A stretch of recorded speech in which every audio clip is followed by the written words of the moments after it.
Today a class on congenital heart disease in Axis Medical School platform.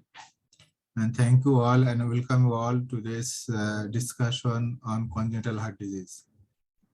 So I will take an overall discussion on congenital heart disease and next class we will take on cyanotic heart disease, congenital cyanotic heart disease, and thereafter we'll discuss details about the different types of congenital heart disease like ASD, VSD, PDA, or tautology of fallot. That are the common congenital heart disease actually. So now today we'll actually discuss overall on the congenital heart disease. So congenital heart disease, as we all know that there are some incidents that epidemiology. Around 600 to 700 per 1 lakhs live newborn and is around suffering from congenital heart disease, and around 30 to 40% of all congenital heart disease are suffering from ventricular septal defect, and this is the most common congenital heart disease, and it is frequently asked in the exam or question in your prof examination that what is the common congenital heart disease. So you may be asked about this question, and the answer will be ventricular septal defect is the most common congenital heart disease, and 30 to 40% of congenital heart disease are ventricular septal defect. There may be some bicuspid aortic valve. It is around 1 to 2% of the general population, and atrial septal defect and most common congenital heart disease that is diagnosed in adulthood. We all know the atrial septal defect is a congenital heart disease. There is a defect in the atrial septum, interatrial septum, and that is usually diagnosed in the adulthood or in the latter part of the life, especially around the 40 to 50 years of age. Usually, the patient needs to be aged to have symptoms due to atrial septal defect. So actually patient presents in the later life with shortness of breath on exertion, and usually we get when we actually assess the causes of the shortness of breath in a aged people, then usually we diagnose the patient actually had atrial septal defect. So this is the most common congenital heart disease that is diagnosed in adulthood actually. But the most common causes of congenital heart disease is the ventricular septal defect. And there is no exact evidence that there may be some complex congenital heart disease, like there may be TGA and VSD as well in together. And the prevalence may be 2,800 congenital heart disease adults per 1 million people. And most of the congenital heart disease diagnosed in newborn and early childhood are VSD, AVSD, TOF, TGA, coarctation of aorta, pulmonary atresia, and etc. Some of them can be diagnosed in adults, or already we have discussed, that is atrial septal defect, especially that is the smaller one that actually needs diagnosis. Actually, needs a long period or long ages actually. To be diagnosed as a atrial septal defect. Patient may have coarctation of aorta or corrected TGA, resistant disease of tricuspid valve. Usually these are the diagnosed usually because these patients actually have very milder form of symptoms actually, that is shortness of breath or palpitations or shortness of breath on exertion. And actually, the patient gets symptoms at the later age actually.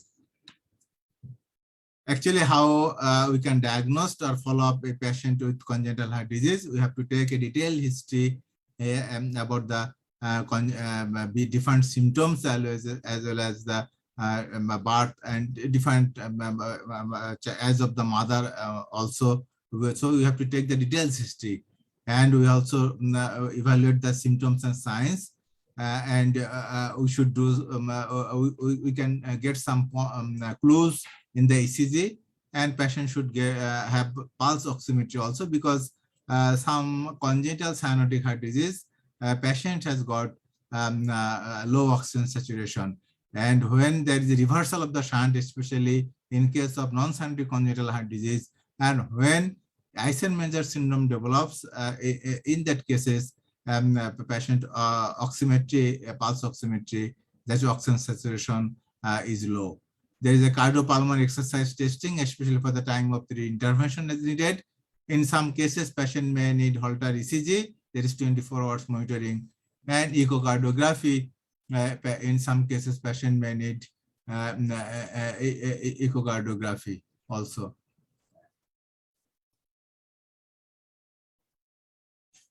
And chest X-ray. In some cases, chest X-ray gives some clues that is about the size of the heart, and there are some findings may be found in the chest X-ray, especially in the lung fields also, and that can give some clues for diagnosis of different types of congenital heart disease. The patient may need some cardiac CT and MRI. These are the times helpful to diagnose the exact causes of congenital heart disease, and it is also helpful in diagnosis the complex congenital heart disease, especially. Invasive testing like cardiac catheterization is needed to see some hemodynamics, to assess the shunt quantification, as well as to measure the pulmonary pressure and pulmonary resistance, and in some cases electrophysiological testing may be needed to assess the arrhythmia that can arise from a patient with congenital heart disease actually.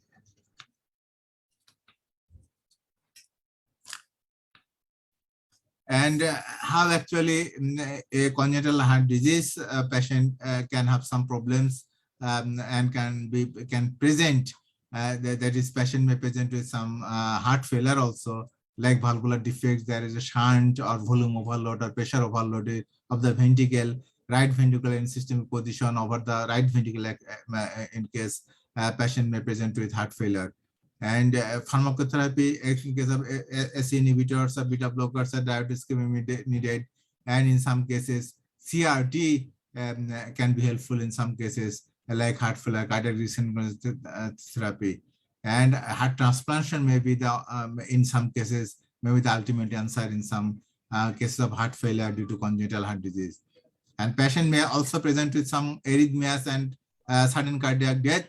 There is a more difficult issue than the normal heart, and there is onset of arrhythmia may be a signal of hemodynamic decompensation, and sudden cardiac death can occur in tetralogy Raphael, TGA, or corrected TGA or aortic stenosis.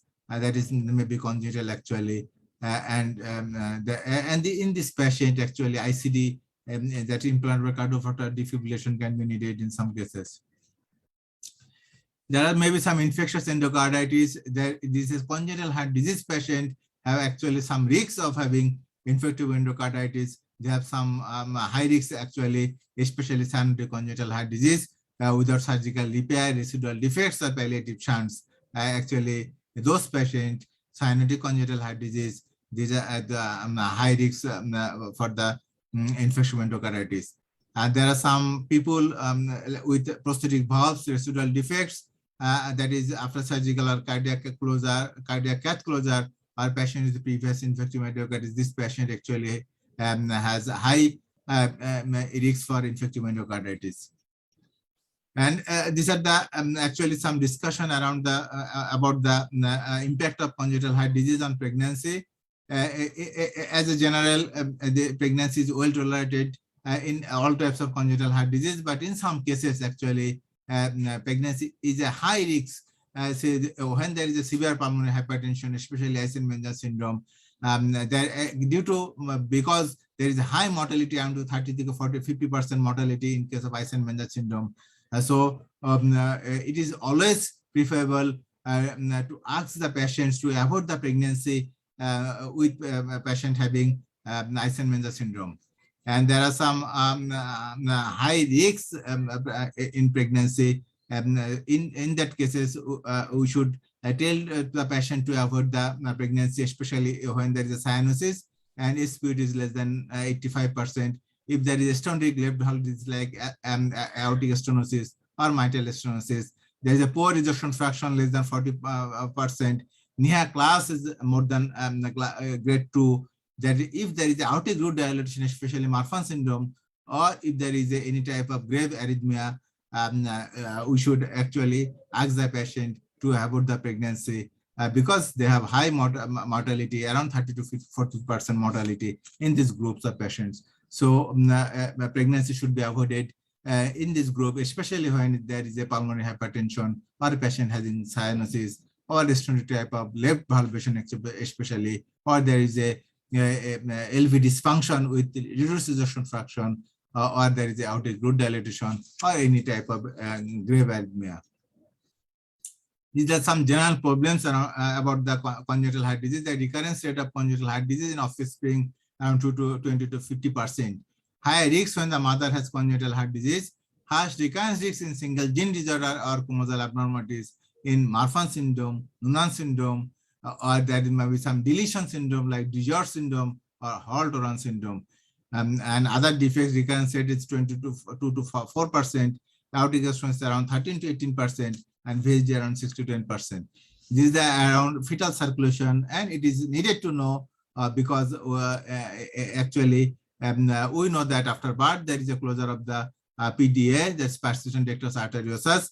If PDA is not closed after the birth, then it is persistent, so that it gave rise to the stenotic congenital heart disease, and later on the patient may have Eisenmenger syndrome, and this can lead to grave situation actually. And now we will discuss on there is a types of congenital heart disorders. There may be a hole in the heart. There is defect, septal defect. So between the two heart chambers, septal defect like HD, BSD, or PDA, there may be narrowing of the aorta, the main large artery of the body called the aorta-like coarctation of the aorta. There may be narrowing of the valve, especially bicuspid aortic valve or pulmonary valve stenosis. There may be congenital cause, and the pulmonary artery and the aorta may be swap the places. That is TGA transposition. There may be transposition of the great arteries like pulmonary artery and aorta. So when we classify the congenital heart disease, at first actually we classify if there is a cyanosis present or not. There is cyanotic heart disease and there is acyanotic heart disease. The cyanotic heart disease is actually when there is a right to left shunt, this is cyanotic heart disease, and when there is a left to right shunt, that is acyanotic congenital heart disease.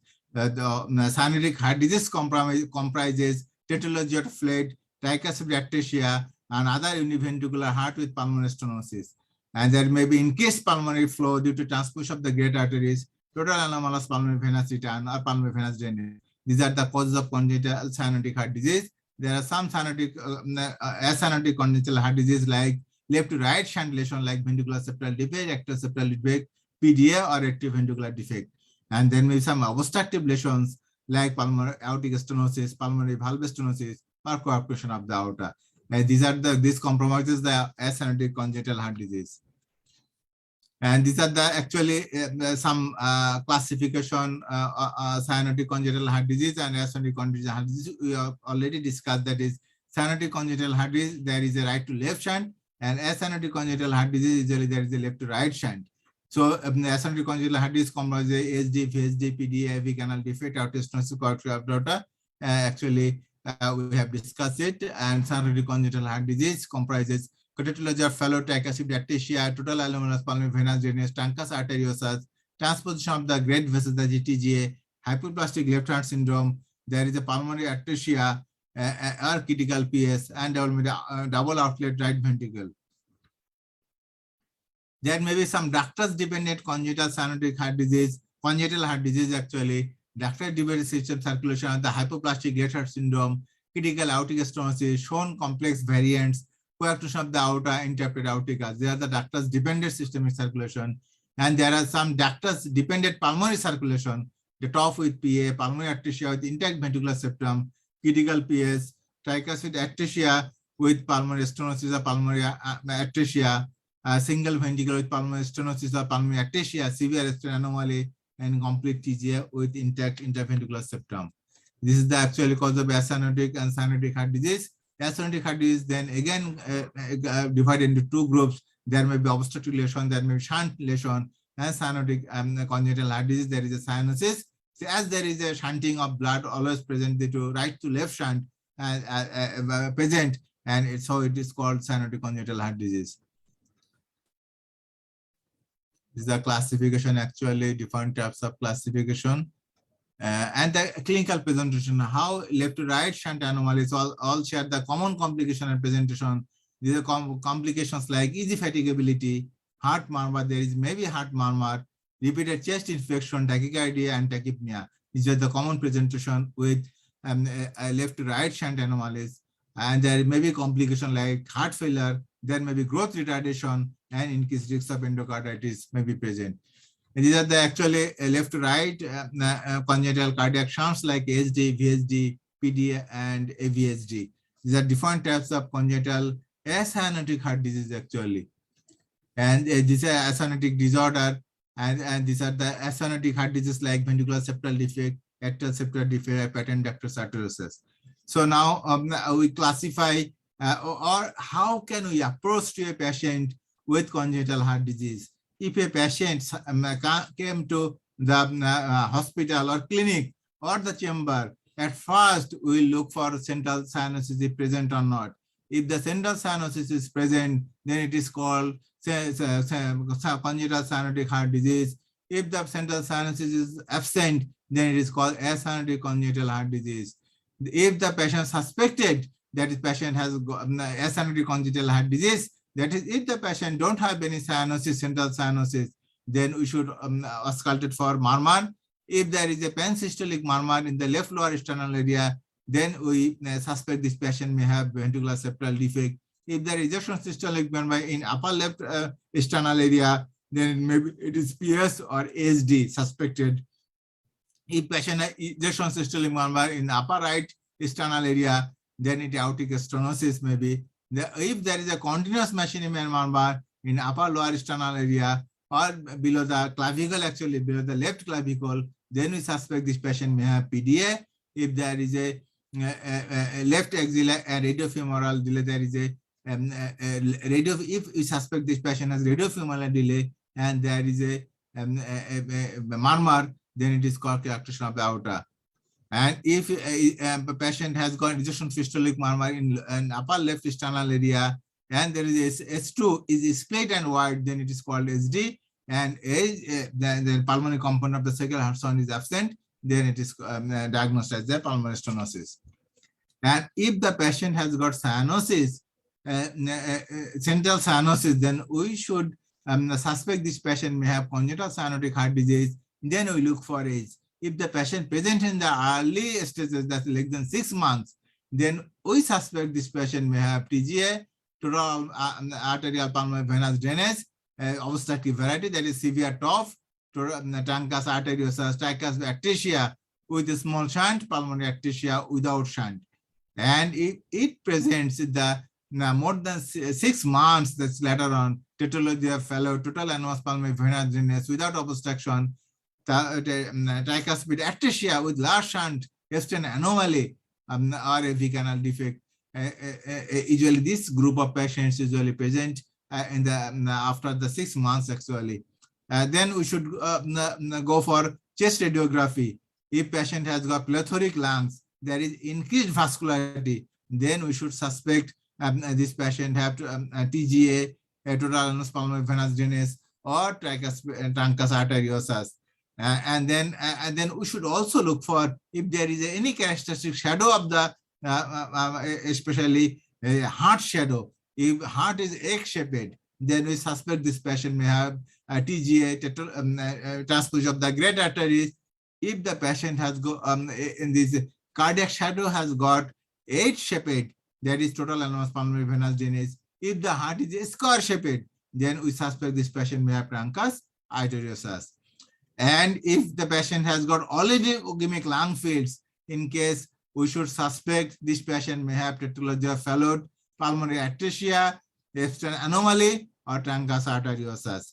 And if we go further and we carefully look for cardiac shadow, if the cardiac shadow is boot-shaped, it is maybe due to tetralogy of Fallot. If it is box-shaped, there is Western anomaly, and large array, and there is a cardiomegaly. If there is a right atrium enlargement, as well as there is a cardiomegaly, then we suspect this patient may have pulmonary atresia or tricuspid atresia. So this is the way actually how we can differentiate different types of congenital acyanotic or cyanotic heart disease, or this is the way how we can approach if a congenital heart disease patient came to us, and how we can reach to a final diagnosis and treat accordingly. So this is the actually today's lecture here, and in the next class we will discuss on the congenital cyanotic heart disease, congenital acyanotic heart disease, and different types of congenital heart disease in details, inshallah. So I think we can stop here today. So thank you very much for patient hearing. And this is actually an overall lecture overview actually of the congenital heart disease today. So thank you very much.